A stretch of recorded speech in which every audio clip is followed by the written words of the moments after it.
यार नरेश, तुमने लास्ट में मुझे गियर्स के बारे में बताया, उसके यूसेस के बारे में बताया। गियर किन मटेरियल से मिलकर बनाया जाता है, किन किन मटेरियल से गियर बनता है, उसकी एप्लीकेशंस के बारे में बताया। लेकिन कितने टाइप के गियर्स होते हैं, कितने तरह के होते हैं और उनकी एप्लीकेशंस क्या क्या होती हैं, ये तो तुमने बताया ही नहीं मुझे। कोई बात नहीं सैंडी। आज के वीडियो में मैं तुम्हें यही बताने वाला हूँ कितने टाइप के गियर होते हैं। और उस दिन मैंने इसलिए नहीं बताया कहीं तुम कंफ्यूज ना हो जाओ और कहीं मैच ना कर दो, है ना, कहीं तुम मिस ना कर दो और कंफ्यूज ना हो, इस वजह से उस दिन नहीं बताया था। तो चलो आज का वीडियो स्टार्ट करते हैं और समझते हैं टाइप्स ऑफ गियर। कितने टाइप्स के गियर होते हैं उनको समझेंगे और उनकी एप्लीकेशंस भी देखेंगे सैंडी। ठीक है, चलो। और फ्रेंड्स, वीडियो को लाइक कीजिएगा, चैनल को सब्सक्राइब कीजिएगा और अपने फ्रेंड्स और रिलेटिव के साथ भी शेयर कीजिएगा। तो चलो सैंडी, हमारा सबसे पहला वाला टाइप देखते हैं जो कि है स्पर गियर। स्पर गियर में स्ट्रेट टीथ्स होते हैं जहां पर ट्रांसमिशन शाफ्ट एक दूसरे से पैरेलल होते हैं। मीन्स जहां पर भी हमारा ट्रांसमिट हो रहा है, ट्रांसमिशन शाफ्ट जो है वो एक दूसरे से अगर पैरेलल हैं तो वहां पे स्पर गियर का यूज़ किया जाता है ट्रांसमिशंस के लिए। Conveyor system, speed reducer, engines और मैकेनिकल ट्रांसपोर्टेशन सिस्टम और गियर्स और पंप्स और काफ़ी सारे मशीनिंग टूल्स में स्पर गियर का यूज़ किया जाता है। जैसे कि आप यहाँ इमेज में भी देख रहे हैं, इसके टीथ बिल्कुल स्ट्रेट स्ट्रेट डायरेक्शन में है, इसलिए इसको स्पर गियर कहा जाता है। इसके बाद हमारा नेक्स्ट गियर है जो कि है इस पर rack and pinion gear. Rack and pinion gear में जो लॉन्ग रैक होती है, जो लॉन्ग बार होती है वो रैक कहलाती है। जैसे कि आप यहाँ इमेज में देख रहे हैं, जो नीचे वाली बार है ये रैक कहलाती है और जो ऊपर वाला गियर है इसको पिनियन कहा जाता है। रैक और pinion are used in lifting mechanism. जहाँ पर भी लिफ्टिंग का मैकेनिज्म होता है वर्टिकल डायरेक्शन में, वहाँ पे रैक और पिनियन का यूज़ किया जाता है। आपने देखा होगा सैंडी, आप तुमने देखा भी होगा और फ्रेंड्स आपने भी देखा होगा, जहाँ पे छत की ढलाई होती है, छत का जो हमारा रूफ का जिस दिन कंक्रीट होता है उसमें देखेंगे कि जो मटर कंक्रीट हमारा नीचे मिक्स होता है उसके बाद जो ऊपर लिफ्ट से जाता है वहाँ पर रैक और पिनियन गियर का ही यूज़ किया जाता है। मीन्स जहाँ पर भी लिफ्टिंग मैकेनिज्म है, वर्टिकल हाइट पे कहीं पे मटेरियल जाना है तो वहाँ पर रैक पिनियन का यूज़ किया जाता है। इसके बाद नेक्स्ट है हमारा हेलिकल गियर और helical spur gear. Helical gears और स्पर गियर की तरह ही होते हैं। जो हेलिकल गियर हैं वो स्पर गियर की तरह ही होते हैं, लेकिन इसमें यूनिफॉर्म टीथ भी होते हैं, लेकिन इसमें बस इंक्लाइन टीथ होते हैं। जैसे कि आप हेलिकल गियर में देख रहे हैं, इसमें इंक्लाइन टीथ है और स्पर गियर में स्ट्रेट टीथ है, यही इनका डिफरेंस होता है। हेलिकल स्क्वायर गियर में नॉर्मल स्पेयर गियर से ज़्यादा ट्रांसमिशन की कैपेसिटी होती है।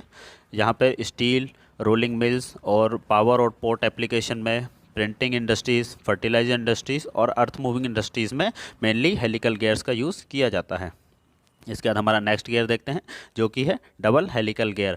डबल हेलिकल गियर में इंक्लाइन टीथ्स की वजह से कुछ अनबैलेंस फोर्स आ जाता है। मीन जो हमारा हेलिकल गियर्स है उसमें इंक्लाइन टीथ होते हैं तो उसमें कुछ अनबैलेंस फोर्स रह जाता है।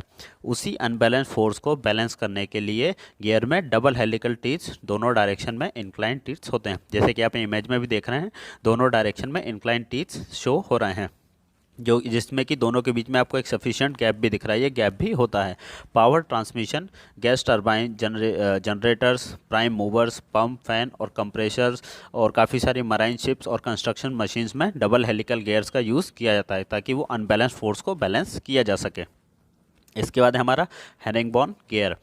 डबल हेलिकल गियर्स में जो दोनों साइड टीथ होते हैं वो हेरिंगबोन गियर में नहीं होते हैं। जैसे कि आप इमेज में भी देख रहे हैं, उसमें डबल साइड में थे, इसमें सिंगल साइड में है, मतलब दोनों डबल साइड में नहीं है। यही इन दोनों बीच के गियर्स के बीच का डिफरेंस भी होता है। हैवी मशीनरी सच एस कोल कटर और इस एरोस्पेस इंजन्स में इनका यूज़ किया जाता है। इसके बाद हमारा नेक्स्ट है spiral bevel gear. Spiral bevel gear perpendicular direction में ट्रांसमिशन के लिए यूज़ किए जाते हैं। आप फ्रेंड्स आपने एक चीज़ नोट की होगी, इससे पहले हमने जो गियर्स देखे थे वो पैरेलल डायरेक्शन वाले थे। मीन्स अगर हमारा जो ट्रांसमिशन शाफ्ट है वो पैरेलल डायरेक्शन से आ रहा था, है ना। लेकिन आप यहाँ पर जो हम गियर्स की बात करेंगे वो परपेंडिकुलर डायरेक्शन में हमारा ट्रांसमिशन होना है ना। तो इसके ये सारे गियर्स हैं। इसमें अदर बेवल गियर से ज़्यादा ट्रांसमिशन की कैपेसिटी होती है। इसकी मेन एप्लीकेशन जो होती है वो जो हम व्हीकल्स जो फोर व्हीलर होते हैं उसमें जो डिफरेंशियल होता है वहाँ पे स्पाइरल बेवल गियर यूज़ किया जाता है, जहाँ पर कि जो हमारा ड्राइव शाफ्ट है उसको 90 डिग्री में हमको रोटेट करना होता है, इसलिए स्पाइरल बेवल गियर का यूज़ किया जाता है। इसके बाद नेक्स्ट है हमारा जीरो बेवल गियर।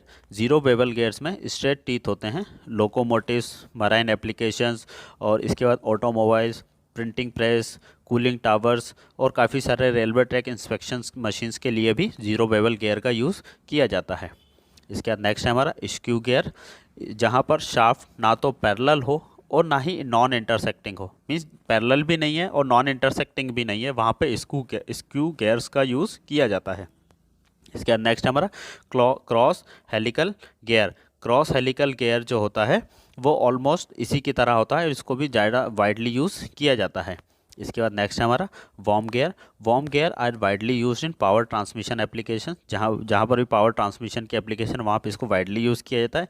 इसके बाद हाई कॉम्पैक्ट रिडक्शन और लो स्पीड ड्राइव के लिए वॉर्म गियर का हाईली यूज़ किया जाता है, ये मोस्ट सुटेबल होता है लो स्पीड ड्राइव्स के लिए।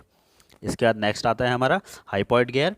हाइपॉइड गियर में दोनों ही शाफ्ट सेंटर लाइन से इंटरसेक्ट नहीं करते हैं और ये स्पाइरल बेवल गियर और हाइपॉइड गियर में दोनों में ये डिफरेंस होता है। जो हमारा स्पाइरल बेवल गियर है ये एग्जैक्टली सेम ही होते हैं दोनों, स्पाइरल बेवल गियर और हाइपॉइड गियर, और एप्लीकेशंस भी ऑलमोस्ट सेम ही होती हैं, लेकिन इसमें जो दोनों सेंटर लाइन्स है हमारी दोनों शाफ्ट की वो नॉन इंटरसेक्टिंग होती हैं, इंटरसेक्ट नहीं करती हैं, इसलिए ये इनका डिफरेंस होता है। तो चलिए फ्रेंड्स, सैंडी आपको आज के वीडियो में टाइप्स ऑफ गियर्स काफ़ी समझ में आए होंगे।